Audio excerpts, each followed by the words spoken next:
Media కూడా చేసిందా? మరి ఒక బీఆర్ఎస్ పార్టీలు తెచ్చినాయి కావు కదా, మీ మీడియా ద్వారా వచ్చినాయి కదా. చేస్తే మరి మీరు చేసిందా, ఎవరు చేసిరు కంప్లైంట్ చేస్తే తెలుస్తుంది కదా. మేము తెచ్చినాయి కావు. మరి మీరు ఇచ్చినాయి, మీ ఫోటోలలో వచ్చినాయి, మీ పేపర్లలో వచ్చినాయి, మేము చూపించింది మేము తయారు చేసుకొచ్చాం ఎక్కడన్నా. మీ అన్ని వీడియో ఛానళ్ళలో వచ్చింది, అన్ని పేపర్లలో వచ్చినాయి. గా ఫోటోలే మేము తెచ్చి చూపించినాం, గా వాటిని తీసుకుపోయి అట్లా ఇచ్చినాం. ఒకవేళ మార్ఫింగ్ చేసి ఉంటే మీకు పడుతుంది ఆ శిక్ష, మరి మాకైతే కాదు.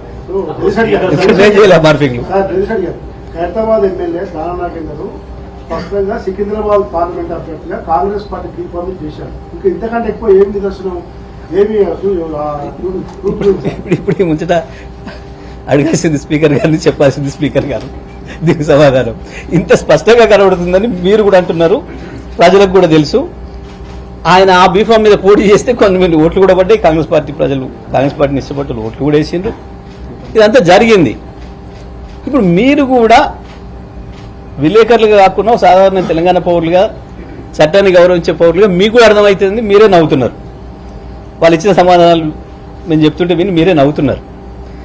కానీ ఇట్లా నవ్వుతారన్న స్వయం వాళ్ళకు ఉండాలి కదా. కనీసం చూసేటోళ్ళు వినేటోళ్ళు నవ్వుతారు, కేవలం విని వదిలిపెట్టి పోరు.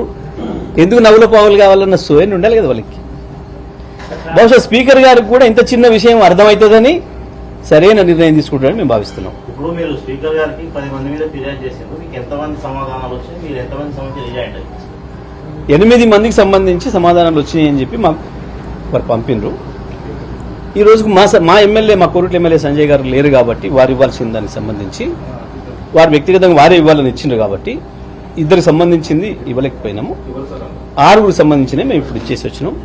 ఆ ఇద్దరు గాంధీ, ప్రకాష్ గౌడ్ గారు, గాంధీ గారికి సంబంధించి ఈ ఇద్దరిది వారు సంజయ్ గారు వచ్చినాక ఇవ్వాలి. వారు రేపు సాయంత్రం కానీ ఎల్లుండి కానీ వస్తున్నారు, రాగానే అది కూడా ఇస్తాం. కాలయాపన జరుగుతున్నట్టుగా చాలా స్పష్టంగా అర్థమవుతుంది. స్పీకర్ వాళ్ళ ఇలాంటి నిర్ణయం ఇంకా దాటపోతే జస్ట్ మీరు ఫర్దర్ గా కోర్టు తప్పకుండా కోర్టు ఇచ్చిన గడువు ఏదైతుందో కోర్టును గౌరవించాల్సిందే. ఎవరైనా వారు కూడా దాంట్లో మెన్షన్ చేశారు, కోర్టు ఇచ్చిన గడువు లోపలనే చేస్తాను అని చెప్పి నేను మీకు 3 రోజులు సమయం ఇస్తున్నా, ఎక్కువ ఇవ్వలేకపోతున్నా, మీరు ఎక్కువ సమయం అడగకండి అని కూడా అన్నారు. అందుకనే రాత్రి పగలు కష్టపడి 3 రోజుల్లోనే చేసినాం. సంతకాలు పెట్టడానికే 3 గంటలు పట్టింది. నాకు తలనొప్పి వస్తుంది.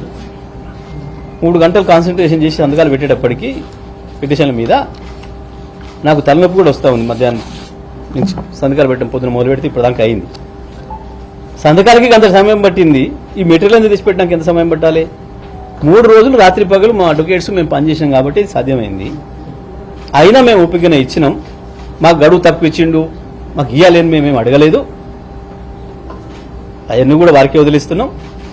చర్య తొందరగా ఉండాలనేది మా అభిప్రాయం. అందుకే మేము కూడా గడువు అడగాలి. నీకేమనిపిస్తుంది? మీకేమనిపిస్తుంది? మీకేమనిపిస్తుంది? కూడా ఇప్పుడు తెలంగాణ పౌరుడివి, ఆయన బీఆర్ఎస్ ఎమ్మెల్యేనే అంటున్నాడు. మేం బీఆర్ఎస్ ఎమ్మెల్యే కాదు, వెళ్లిపోయిండు, ద్రోహం చేసి చాలా స్పష్టంగా చెప్పి పిటిషనే ఇస్తే, పిటిషన్ మీదనే కోర్టుకు పోతుంది. వాళ్ళు ఇచ్చిన సమాధానానికి ఆన్సర్ కూడా అదే చేస్తే. ఇప్పుడు నేను చెప్పింది కూడా అదే. ఇంకా చాలా అమాయకంగా మాకేం తెలియదు, మేము పొరపాట్ల ముఖ్యమంత్రి గారికి ఓంగానే మాకు కండువ కప్పిండు, మర్యాదపూర్వకంగా కప్పిండు అని మేము అనుకున్నాం, అది కాంగ్రెస్ కండువ అనుకోలేదు అని చెప్పి ఇంత అమాయకంగా మాట్లాడుతున్నారు వాళ్ళు. వీళ్ళు అమాయకులు గారు, స్పష్టమైన నేరం చేసిన వాళ్ళు అని నేరాలను నిరూపిస్తూ మళ్ళీ ఇంకా అదనపు సాక్ష్యాలు కూడా పెట్టొచ్చినాం. ఈ ఏడాది కాలంగా వారి ప్రవర్తన, వాళ్ళ కాంగ్రెస్ పార్టీ మీటింగ్లో పాల్గొన్న సమావేశాలకు సంబంధించిన అన్ని వీడియో క్లిప్పింగ్స్ కావచ్చు, మీరు ప్రదర్శించిన మీరు ఇచ్చినవే, మీ మీడియా మిత్రులు ఇచ్చిన పేపర్ క్లిప్పింగ్స్ కావచ్చు, వాటన్నిటిని కూడా ఆధారాలుగా సమర్పించేసి వచ్చినాము. 100% తప్పించు. నేను మొదలు చెప్పిన మీకు, గడ్డిపోచ పట్టుకొని వరద నుంచి బయటపడదామని ఒక ప్రయత్నం చేస్తున్నారు. ఆ గడ్డిపోచ వాళ్ళని కాపాడలేదు, కొట్టుకపోవడం ఖాయం. Thank you.